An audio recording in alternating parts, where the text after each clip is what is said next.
Bienvenidas, bienvenidos una vez más a 2020, Crisis Civilizacional, programa de entrevistas internacionales.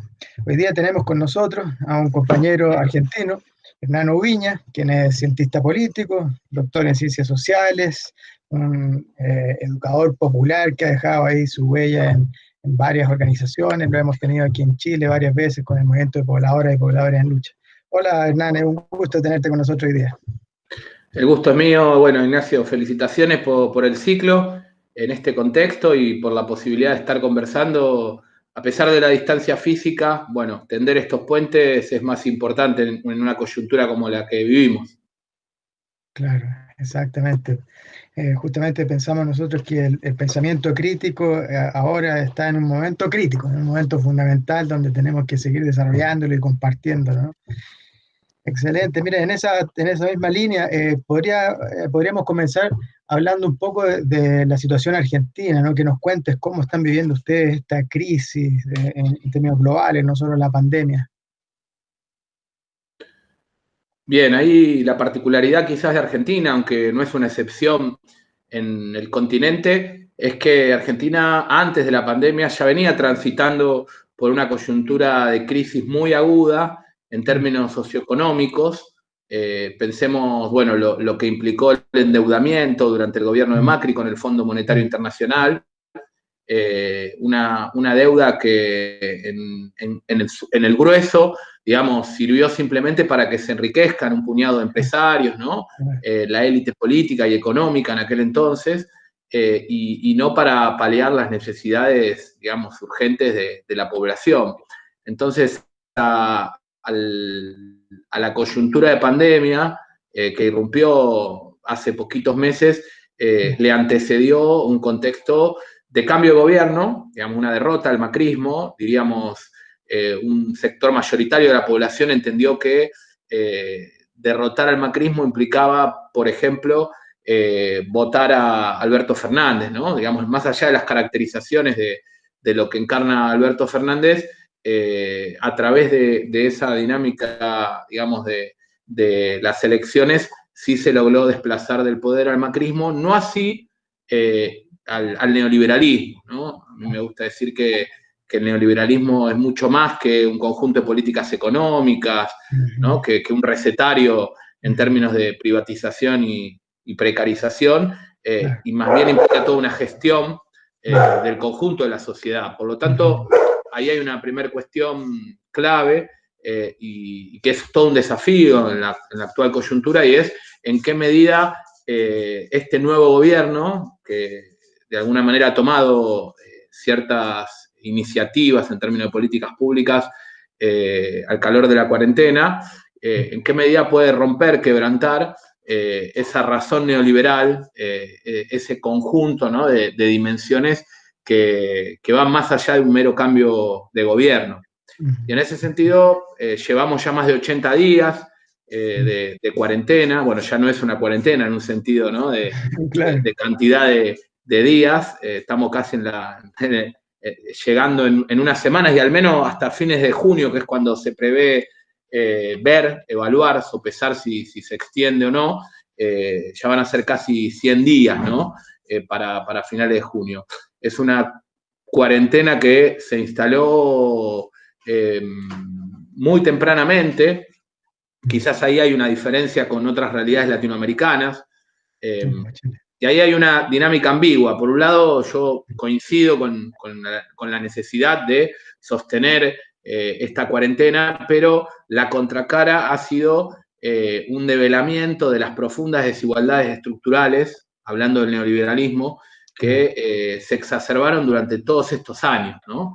Es decir, cómo viabilizar un proyecto que realmente permita la reproducción de la vida en un contexto de aislamiento físico, por ejemplo, en barriadas populares, el equivalente a lo que son las poblaciones en Chile, las villas, los barrios en las periferias urbanas de las grandes ciudades, donde en buena medida se ha visto interrumpida la cotidianidad laboral, ¿no? Un trabajo que por lo general está vinculado a la economía popular, a la informalidad, a contextos de precariedad extremos, y que ante la imposibilidad de salir a la calle, la suspensión de buena parte de actividades públicas, hoy no tienen un ingreso, no tienen la posibilidad de sobrevivir, ¿no? Y ahí hay que decir que sin el ímpetu y la iniciativa de una infinidad de movimientos y organizaciones populares, ya con una memoria histórica de mediana duración, diríamos, ¿no? De un ciclo anterior de crisis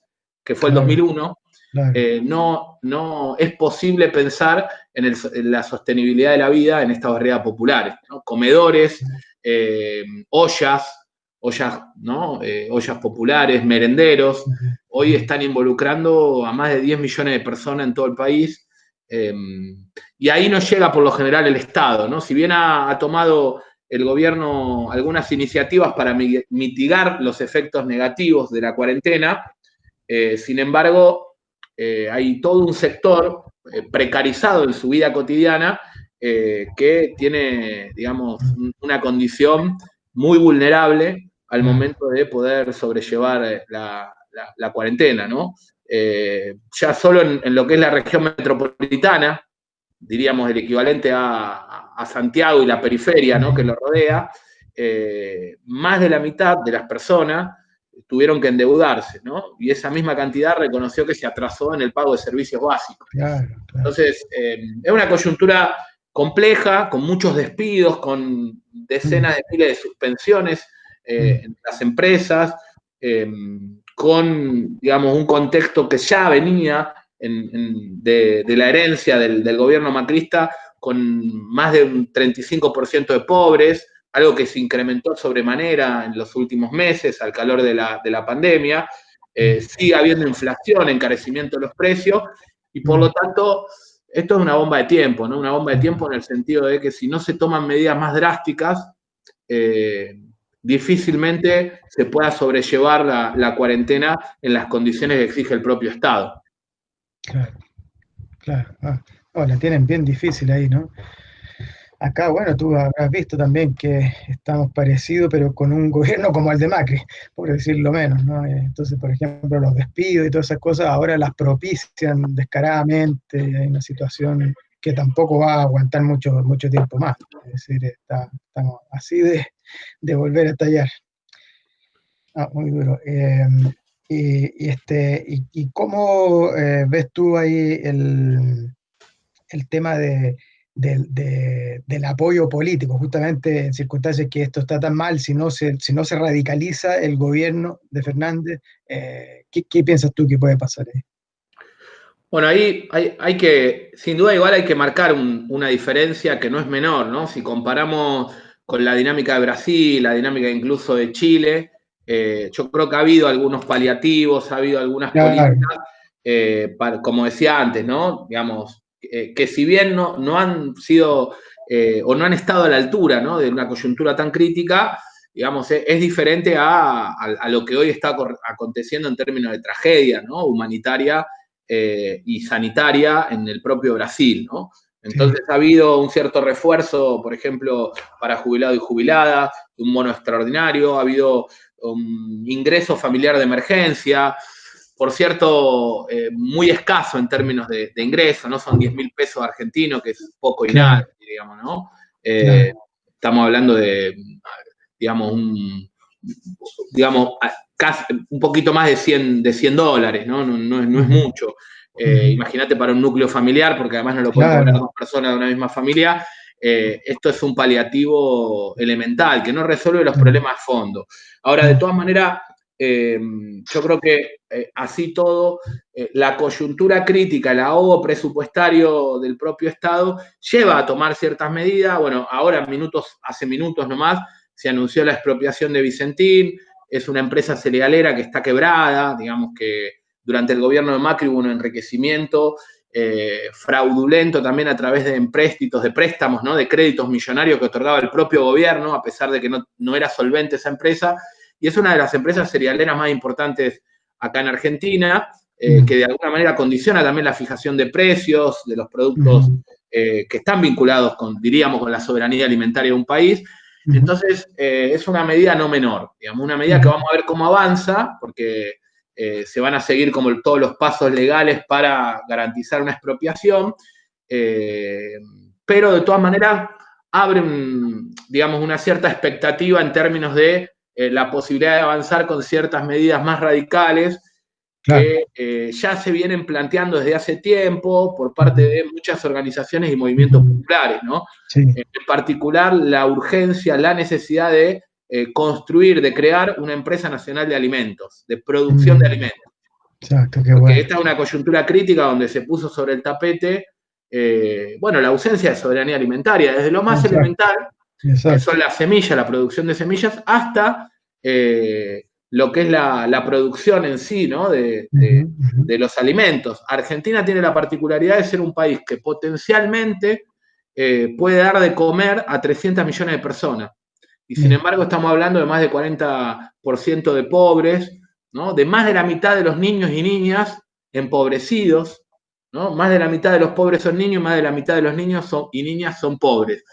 En un país, digamos que en el grueso de su producción en términos alimenticios se exporta, lo cual da cuenta de la irracionalidad del capitalismo, Claro, ¿no? Y cómo, exacto. más allá de que los gobiernos pasen o fluctúen en términos de colores políticos, hay una matriz productiva invariante que se remonta a la época, diríamos, en el caso de Chile, de la mal llamada pacificación de la Araucanía, Exacto, y en el caso de Argentina, a la mal llamada conquista del desierto, ¿no? exacto. Digo, hace poquitos días se asesinó a un Penny, a un hermano mapuche allí en el sur, ¿no? Del territorio chileno. Sí, Y bueno, esa ha sido una constante, ¿no? Para pensar un poco el claro. problema de la soberanía alimentaria, de la falta de soberanía alimentaria, con el despojo sistemático y la construcción de una matriz productiva vinculada más al sistema mundo, ¿no? A la División Internacional Claro, del Trabajo. claro. Y en qué medida eso se quebranta, bueno, va a tener que ver sobre todo, creo, con la voluntad y la iniciativa de los pueblos hoy en día. Exacto. Eso, y a propósito, bueno, ustedes allá en Argentina tienen ya una tradición, ¿no? De economía popular, solidaria, bien fuerte, fábricas recuperadas, ¿cierto? Sabemos que todavía no es suficiente, qué sé yo, pero estamos nosotros años luz, ¿no? O sea, realmente aquí está reactivándose, regenerándose el tejido comunitario, económico apenas, pero allá ustedes tienen más fuerza, ¿no?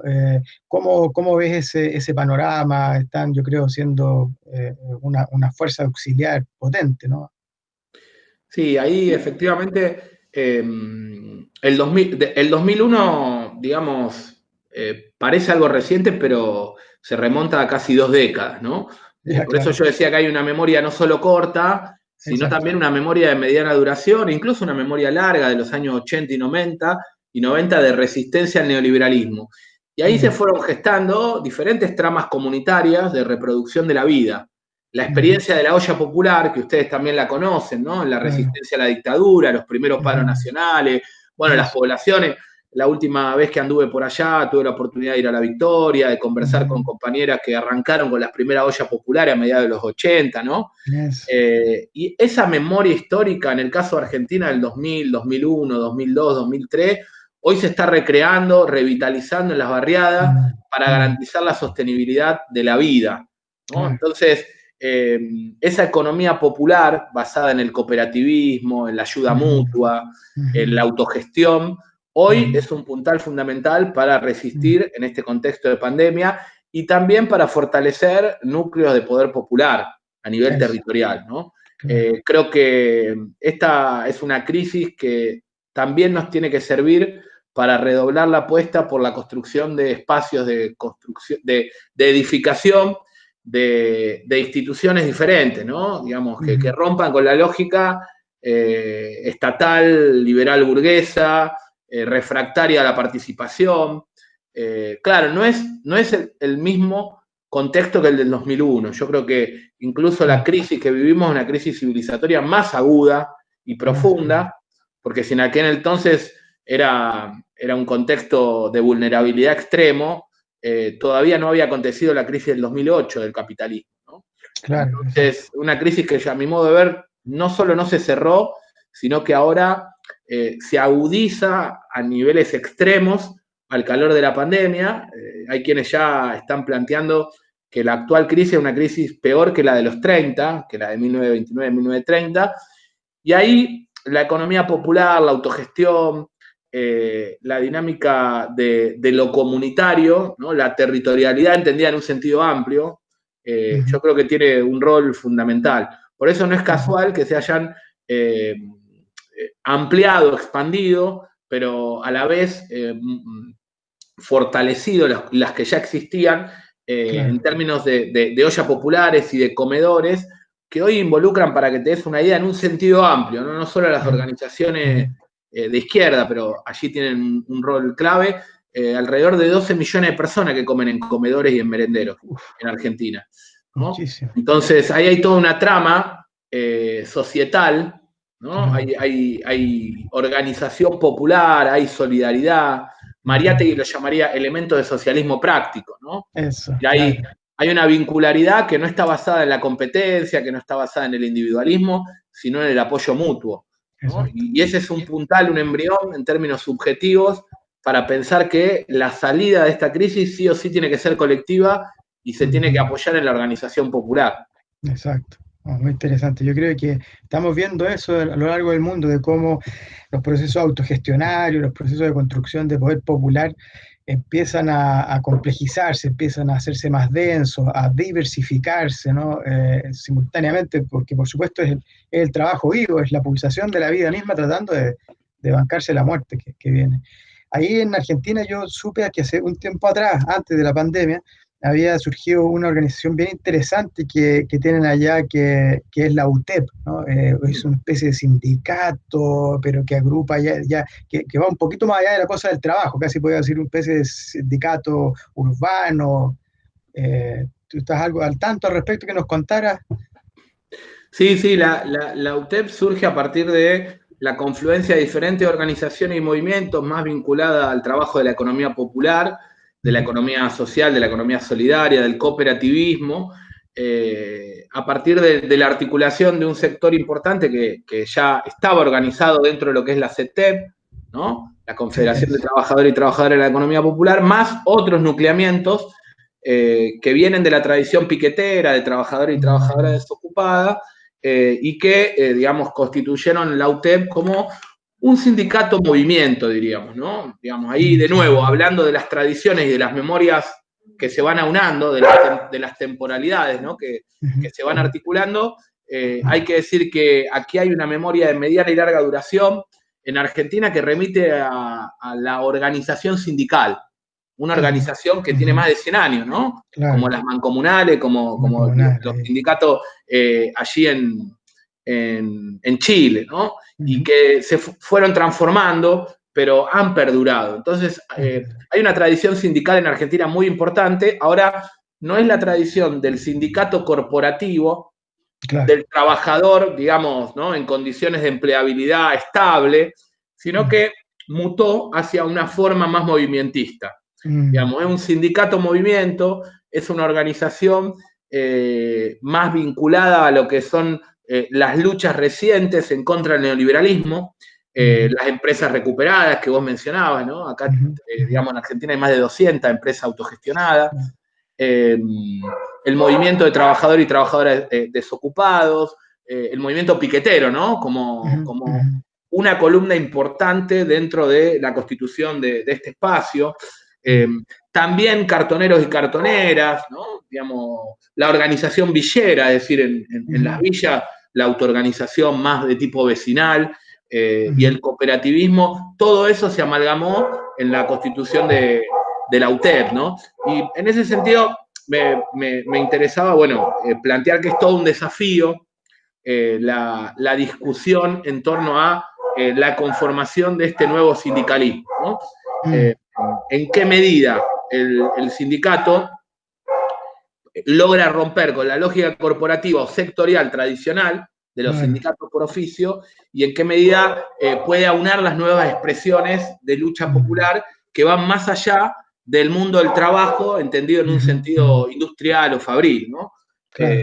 En los 90 se decía que la nueva fábrica es el barrio, ¿no? Es decir, que el territorio, que el territorio, digamos, de lucha, de disputa, no es exclusivamente la fábrica, porque hubo un proceso de ajuste, de privatización y de desguace de las grandes industrias, sí. y por lo tanto el barrio pasó a ser un territorio de lucha, de construcción y de resistencia, y ahí los comedores, las ollas, los emprendimientos productivos tuvieron y tienen aún hoy un rol fundamental, y este tipo de expresiones, como la UTEP, no es la única, hay que decirlo, hay otras, digamos, experiencias, vienen a tratar de levantar un ámbito común de confluencia, de articulación y de lucha para aglutinar todo lo que sería el mundo de la economía popular, ¿no?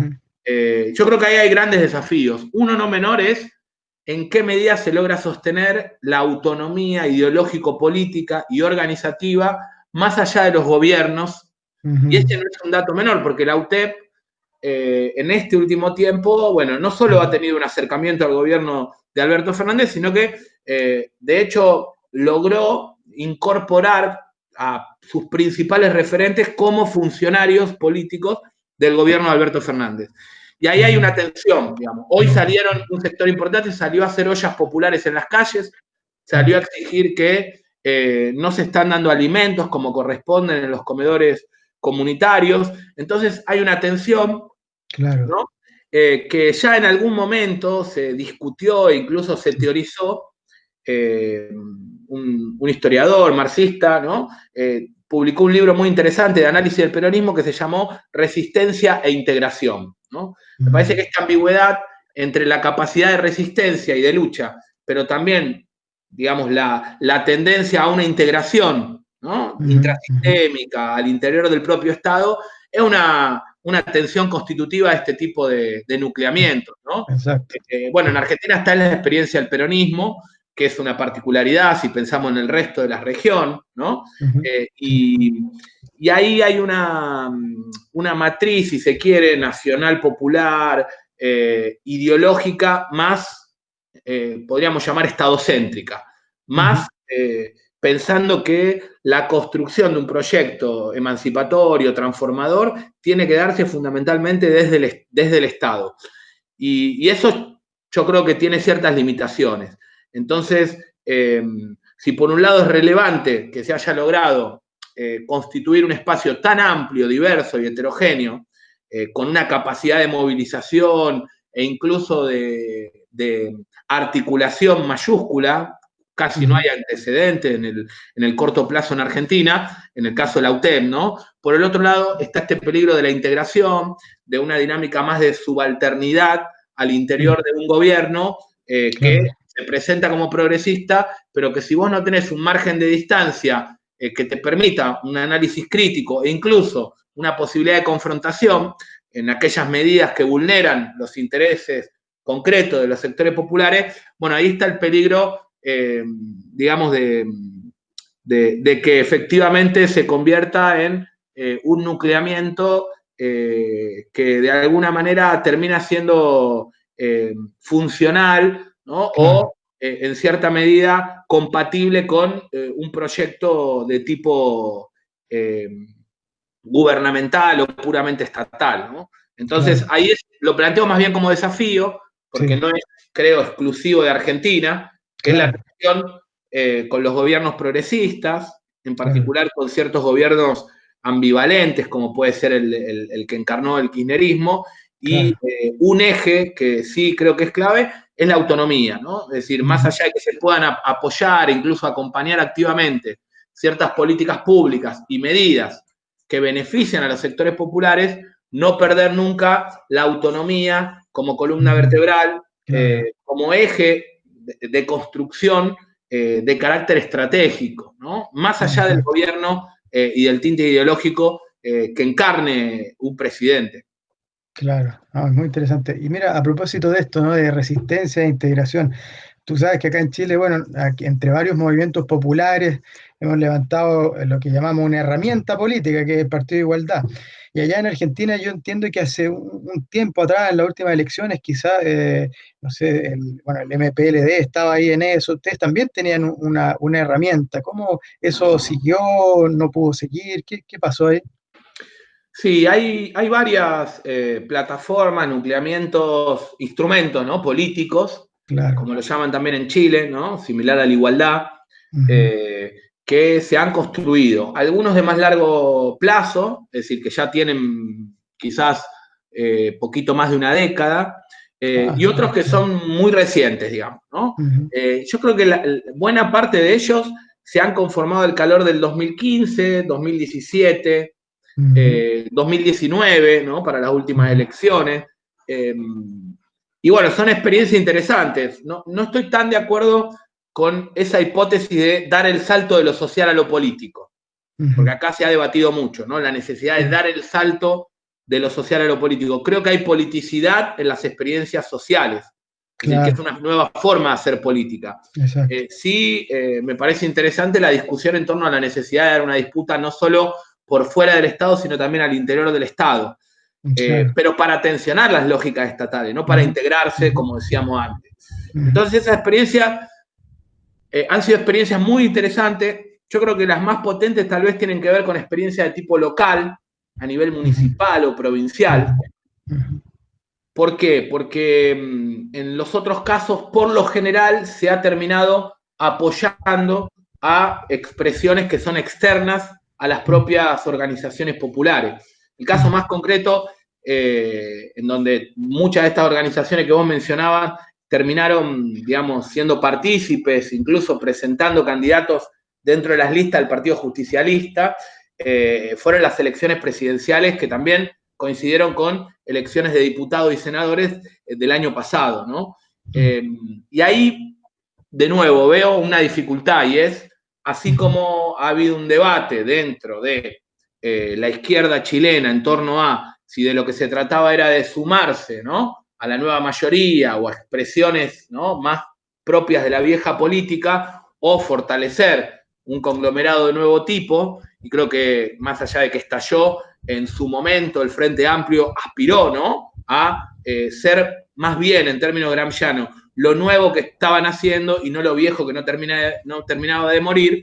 En el caso del 2019, muchas de estas experiencias o instrumentos políticos terminaron apoyando a Alberto Fernández, lograron incorporar a algunos diputados, es una experiencia interesante, o sea, hoy hay diputados nacionales y diputadas, legisladoras y legisladores que son parte de estos movimientos populares, pero todavía no hay una fortaleza organizativa y política propia de estas experiencias en términos más autónomos respecto de la gestión gubernamental, ¿no? Ahí creo que el hecho de formar parte orgánica del gobierno de Alberto Fernández resintió esos márgenes de autonomía y por lo tanto también de crítica, una crítica constructiva, pero crítica al fin, que pueda plantearse abiertamente en el caso de estas organizaciones. Hay una experiencia muy importante que es la del Frente Patria Grande. Es un frente, digamos, en donde, bueno, expresiones como las que vos mencionabas, el Movimiento Popular La Dignidad, Vamos, ¿no?, digamos, lo que era Patria Grande, un sector, ambos sectores más bien de Patria Grande, una organización más de extracción juvenil estudiantil, pero con presencia en muchas provincias de Argentina, confluyeron en este frente, donde también hay sectores del MTE, ¿no?, del Movimiento de Trabajadores y Trabajadoras Excluidos, más cartonero, ¿no?, la referencia a Juan Grabois, por ahí es más conocida como figura pública, y el Frente Patria Grande, digamos, intentó plantear una agenda, si se quiere, más radical, pero a la vez apoyó y, digamos, fue parte de la campaña de elección de Alberto Fernández, ¿no? Con este planteamiento de la derrota al macrismo y la construcción de un proyecto, digamos, que pueda confrontar de manera más abierta con el neoliberalismo.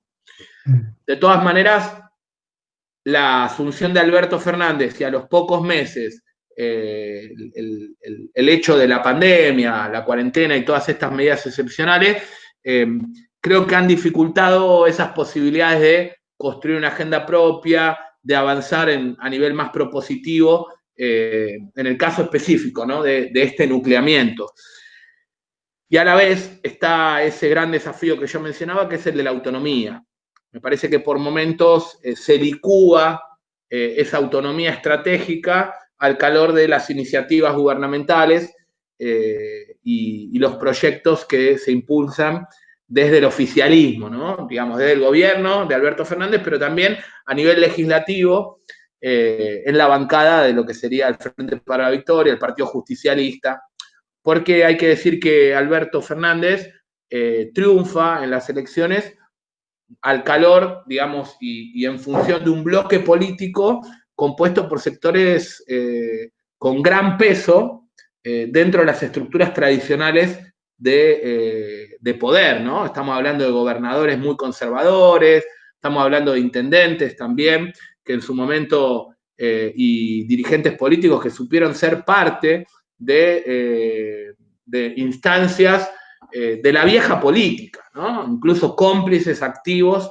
del neoliberalismo. Entonces es un gobierno en muchos aspectos más conservador aún que el que supo encarnar, digamos, Cristina o Néstor. Entonces, bueno, ahí es una experiencia, por un lado, yo diría, interesante, por lo que inaugura en términos de disputa, de posibilidad de desprofesionalizar la política, es decir, que compañeros y compañeras de las barriadas populares, de las luchas, digamos, piqueteras, juveniles, feministas, puedan, digamos, lograr obtener algunas bancadas a nivel parlamentario fundamentalmente, y también en ciertos puestos, ¿no?, en la institucionalidad estatal, pero el peligro es que eso redunde meramente en una especie de recambio del personal de la élite política, ¿no? Claro, Entonces, el cuestionamiento a las modalidades tradicionales de hacer política, a esa propia institucionalidad, ¿no?, que es refractaria casi por definición a lo que es la dinámica del poder popular, a la construcción participativa, desde abajo, si no se pone en cuestión, creo que se renueva, se prolonga uno de los grandes errores del progresismo, que fue apuntar más a recostarse en un poder apropiado que en la construcción de un poder propio, ¿no? Y ese poder apropiado por la vía electoral es transitorio y precario por definición, ¿no? Es decir, si no se refuerza un poder propio, territorial, una organización y un sujeto colectivo que trascienda los vaivenes y a los altibajos de la coyuntura electoral y de las pujas dentro de la élite política, este proyecto probablemente tenga patas cortas. exacto. Claro, interesante eso. Bueno, y mire, ligando esto mismo con lo que mencionabas recién de tu percepción sobre la naturaleza de la crisis que estamos viviendo, que tú bien dices, ¿no? Pues ya es claramente algo mucho más grave que lo que pasó en los ciclos anteriores. Por ahí algunos hablan, o sea, ya hasta hace 40 años venían hablando, ¿no?, los analistas del sistema mundo, de la crisis estructural del sistema, de que no iba a ser una crisis cíclica, o incluso en caso de que se recuperara en un último ciclo, pues tiene que acabarse en algún momento. ¿Cómo ves tú en esa circunstancia estos proyectos políticos, digamos, que no tratan de ir más allá de lo social a lo político, sino más bien esta unidad de lo sociopolítico, donde si fuera posible dar esa disputa en el Estado sin soltar la autogestión, el trabajo territorial, etcétera, pero ya no como para tener un par de cargos en un gobierno, sino que, por ejemplo, ya en un caso ideal, vamos a poner así, todas estas distintas fuerzas que han venido luchando separadas lograran reunirse y que hubiera una gran herramienta que fuese capaz para empezar a hacerse con los municipios, ¿no?, en la mayor parte de los territorios. ¿Cómo ves que eso podría o no funcionar en un escenario como el actual, o qué piensas? Sí, retomando planteabas al comienzo, creo que el diagnóstico es de una crisis civilizatoria, estructural, integral. Digamos, ese diagnóstico es necesario, ¿no? Ya se venía planteando desde hace algún tiempo, es decir, no es una mera crisis económica la que irrumpe en el 2008, sino que es una crisis que involucra digamos, a lo que podríamos llamar, como vienen planteando varios compañeros y compañeras, el capitaloceno, ¿no? Es decir, la articulación sociedad-naturaleza, la erosión de las condiciones de sustentabilidad de la vida humana y no humana, ¿no? Digamos, ahí hay casi una reflexión desde el abismo, claro, desde un contexto de colapso, de posibilidades de destrucción, ¿no? Del planeta en su conjunto, producto de toda esta dinámica voraz, irracional, profundamente destructiva, ¿no? del capitaloceno. Entonces, esa creo que es una afirmación que hoy hay que sostener, y por lo tanto las propuestas que tenemos que ensayar, que tenemos que plantear desde las izquierdas, desde las organizaciones populares, desde los movimientos sociales, tienen que ser profundamente osadas, ¿no? Si el diagnóstico es de una crisis civilizatoria, la respuesta no puede ser parcial o meramente sectorial, sino que tiene que involucrar a todas las dimensiones de la vida. Exacto.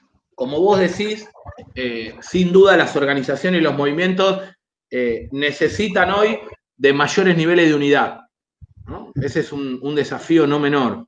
Digamos, ¿qué puntos de conexión, qué ejes transversales potencian la confluencia, ¿no? La posibilidad de caminar juntos y juntas en este proyecto emancipatorio?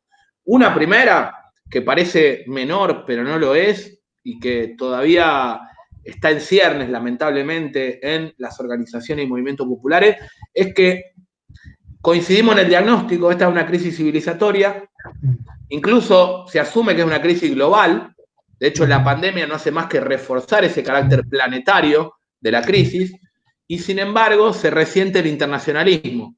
No se contempla la necesidad de poner en cuestión, quebrantar lo que ya Bolívar llamaba las republiquetas, ¿no? Una identidad encapsulada de los chilenos y chilenas, incluso los mapuches, los argentinos y argentinas, los bolivianos, peruanos, digo. Entonces, primer cuestión fundamental, reconstruir y revitalizar la identidad nuestroamericana. Eso. Orlando Falborda lo llamaba irónicamente el nacionalismo continental.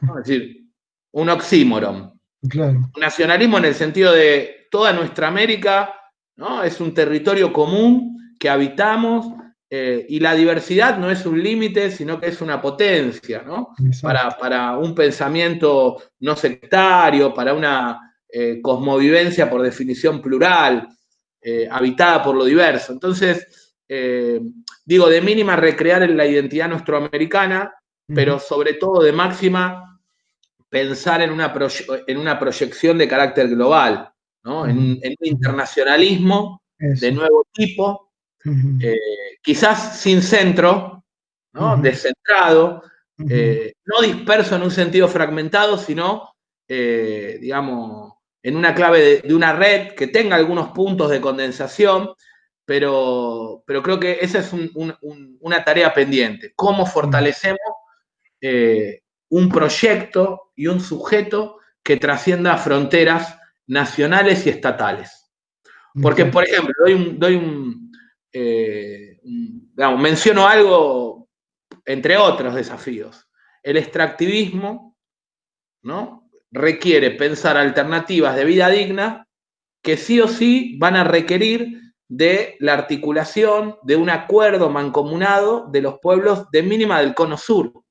No hay posibilidad de salir del extractivismo, es decir, de un proceso de transición post-extractivista en un solo país. Si el socialismo en un solo país se demostró erróneo, bueno, el post-extractivismo en un solo país es impensable. Exacto.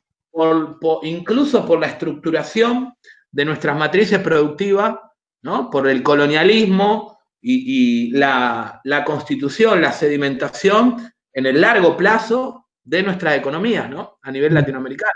Entonces, construir una matriz económica colaborativa y no competitiva que permita salir del extractivismo, reconstruir la soberanía alimentaria, energética, sanitaria, sí o sí supone un proyecto que rompa con la idea del Estado-Nación y de las fronteras ¿no? Que nos encapsulan y nos limitan. Y eso es un desafío mayúsculo. Porque en esta coyuntura de pandemia, si algo se ha reforzado, son las fronteras, el adentro y el afuera, entre naciones. Y ahí hay un peligro, no menor que es el peligro de el retorno de los nacionalismos en un sentido más regresivo, xenófobo, la construcción de otredades, en donde el problema es el migrante o la migrante, es el extranjero o la extranjera, ¿no? Entonces, me parece que en ese sentido creo que hay tres sectores, no son sectores, son sujetos, sujetas, son incluso pueblos de movimiento, más que movimientos populares, que me parecen clave y de los que tenemos que aprender hoy en día para poder salir no solo de la pandemia, sino de este sistema de dominación múltiple que es el capitalismo, el patriarcado y la colonialidad. Por un lado, les migrantes, me parece que las comunidades migrantes tienen mucho para aportar, porque justamente su pensamiento, su cosmovisión, su identidad es transfronteriza. Exacto. Digamos, no solo implica una transhumancia, una errancia y un cuestionamiento de la frontera como muro, ¿no? Como muralla, como separación, sino que también están teniendo un rol fundamental en las economías populares. En Argentina, buena parte de esas ollas, de esos merenderos y comedores, lo impulsan y lo sostienen mujeres migrantes, hombres y mujeres de Bolivia, de Perú, de Ecuador, de un montón de lugares, ¿no? Incluso migrantes del campo a la ciudad, que no solo se trasladan físicamente, sino que trasladan saberes ancestrales, los saberes comunitarios de la reproducción de la vida, ¿no? Digamos, la herboristería, la salud, digamos, en términos de prevención. Entonces, el primer sujeto clave, los migrantes. Segundo, las mujeres y disidencias. Porque esta crisis lo que ha puesto sobre el tapete es la centralidad de la reproducción de la vida y las tareas de cuidado, ¿no? El autocuidado personal y colectivo en un contexto de crisis sanitaria, pero también de cuidado en el sentido más existencial, ¿no? Y de la vida, de los adultos mayores, de las niñas, y ahí las mujeres, por su lucha feminista, pero también por lo que ha implicado la división sexual del trabajo, tienen una sabiduría, una capacidad de resistencia, una sostenibilidad de la vida de la que aprender. Movimientos feministas que han reanudado el ciclo de lucha antagonista en nuestra América en los últimos años. Pero que, si pensamos en una memoria de mediana y larga duración, nada, se remonta a lo que fue la resistencia campesina e indígena de las propias mujeres. Y por último, los pueblos indígenas. Me parece que los pueblos indígenas, como han dicho ya algunos hermanos y hermanas de diferentes comunidades, han transitado ya por situaciones de colapso, de irrupción y de desmembramiento de toda la trama de vida social. La conquista fue una de ellas, ¿no? La conquista y la colonización implicó una desarticulación del mundo, de su mundo, ¿no? Incluso a nivel continental. Y la resistencia a ese proceso de colapso y de la inseguridad de la existencia ya lleva más de 5 siglos. Entonces, algo tienen para enseñarnos estos pueblos.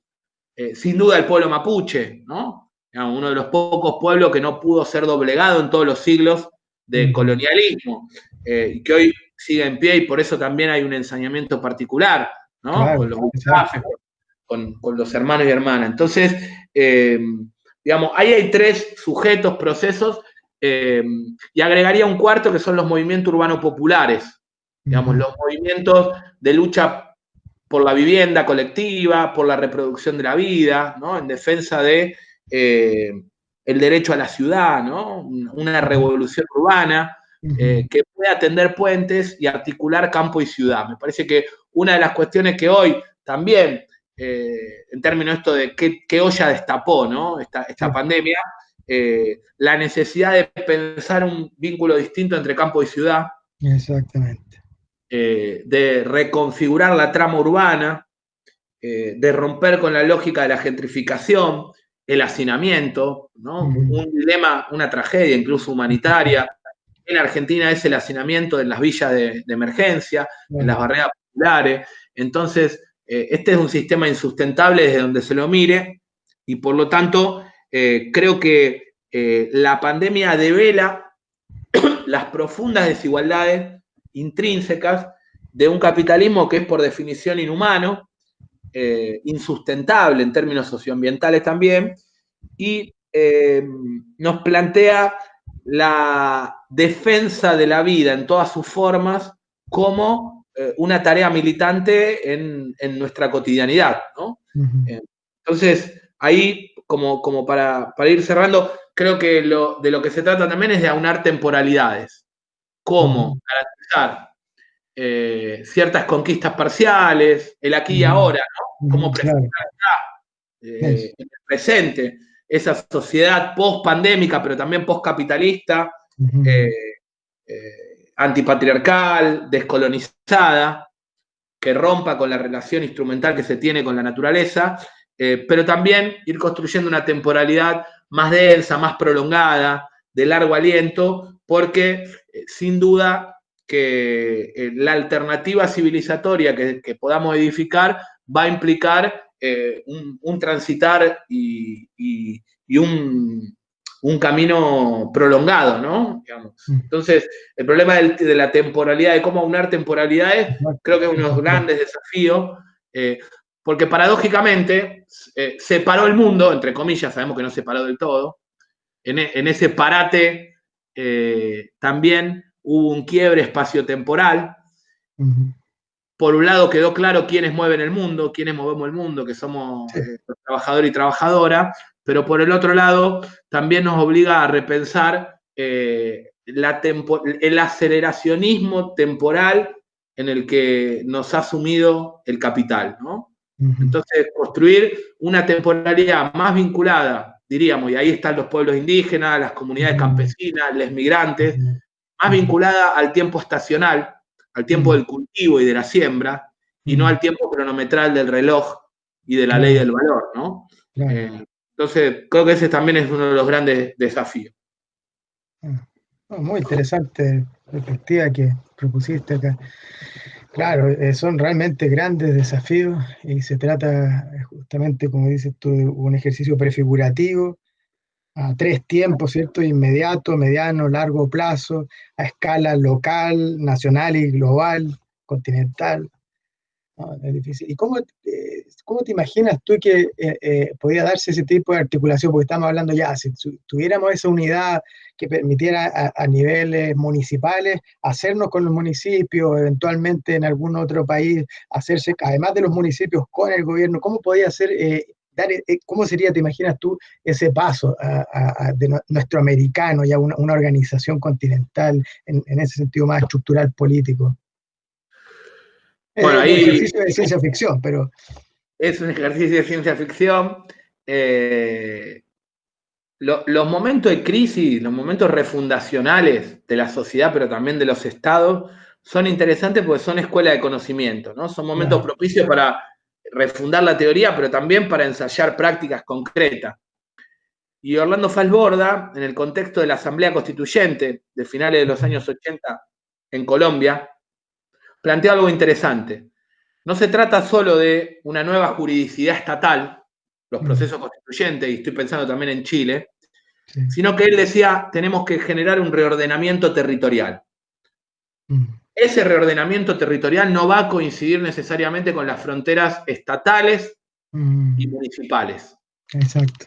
Ustedes lo saben que una comuna, los límites geográficos, políticos y jurídicos de una comuna no coinciden necesariamente con las tramas de vincularidad, los procesos de reproducción de la vida, sobre todo en esta dinámica incluso migrante, ¿no? En estas tramas, digamos, en donde muchas veces organizaciones, comunidades, quebrantan esa frontera, la transitan cotidianamente. Exacto.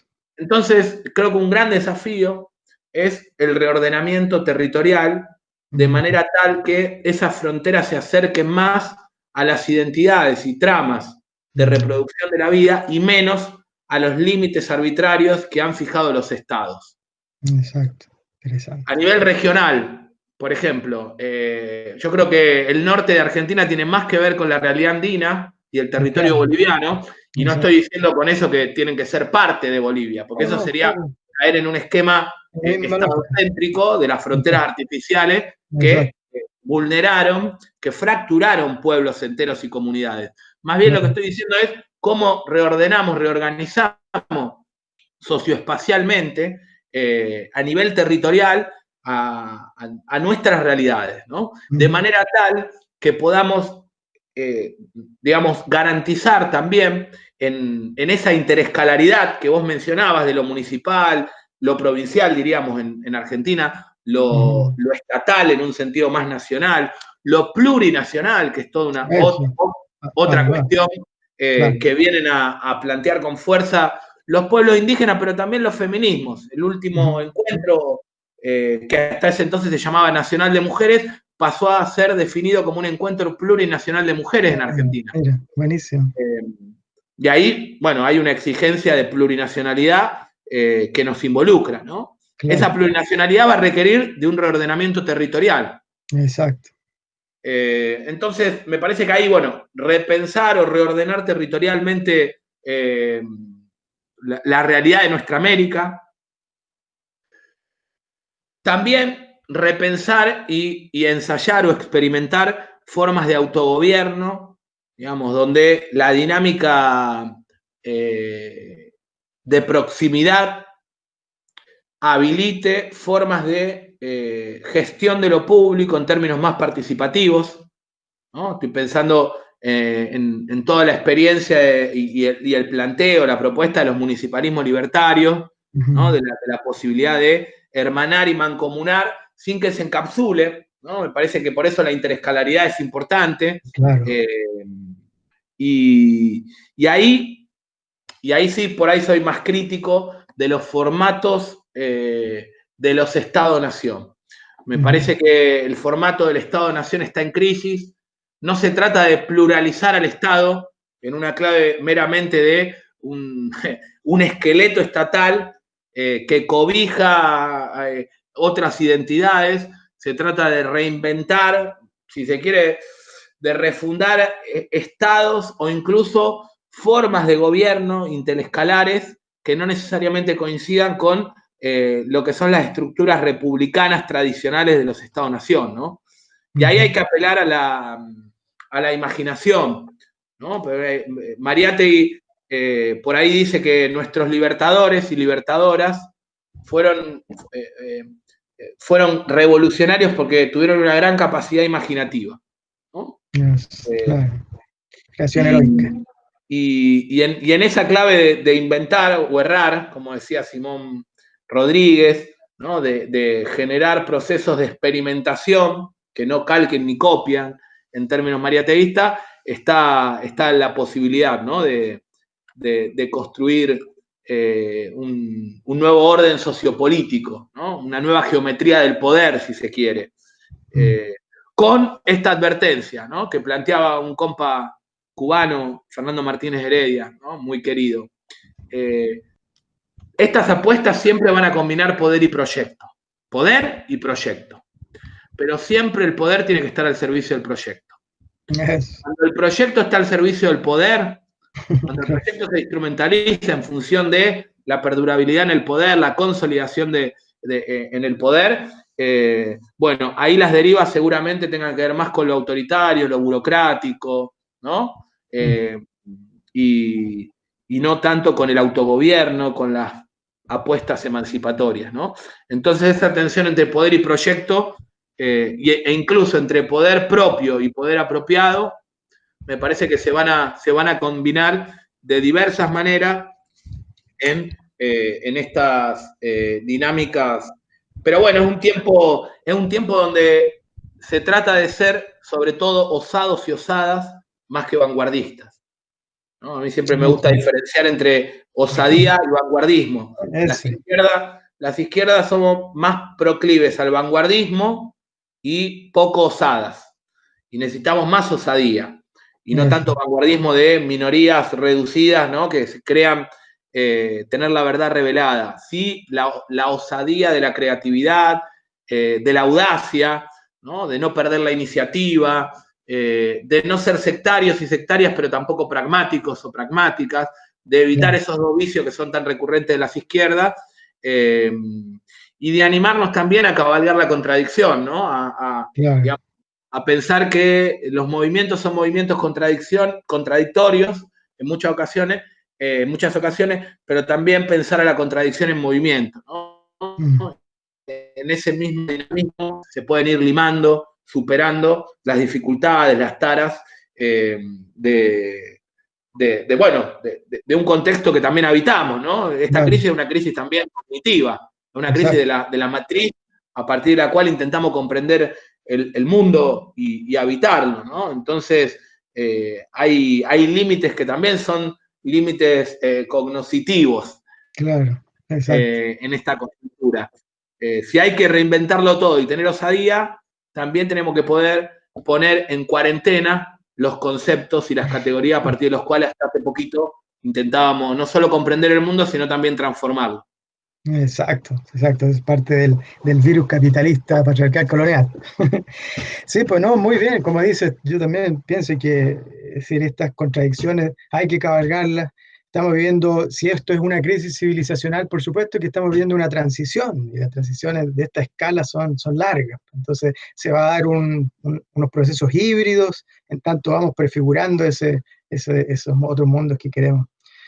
Bueno, querido amigo, te agradezco muchísimo esta conversa, súper enriquecedora. Estoy seguro que nuestras compañeras y compañeros la van a disfrutar y vamos a seguir sacándole rendimiento intelectual crítico para llevarlo a nuestras praxis. Bueno, gracias a vos, Ignacio. Felicitaciones por el programa y bueno, por lo que vienen sosteniendo también a nivel más general. La verdad que siempre es un gusto, además, ir allá a los territorios, a las poblaciones, compartir desde los sentipensantes. La última vez estuvimos ahí en el Temazcal, Eso, así que ojalá prontito pueda andar de vuelta por allá, que así sea. porque también se trata en este contexto de revitalizar los sentidos, las Mm, emociones y la corporalidad, ¿no? Me parece que si exacto. algo puso sobre el tapete esta crisis es la necesidad de pensar también al cuerpo como un Mm, territorio y a los mm. territorios como cuerpos colectivos. Eso, bellísimo. Que así sea, hermano. Grande abrazo. Bueno, un abrazote.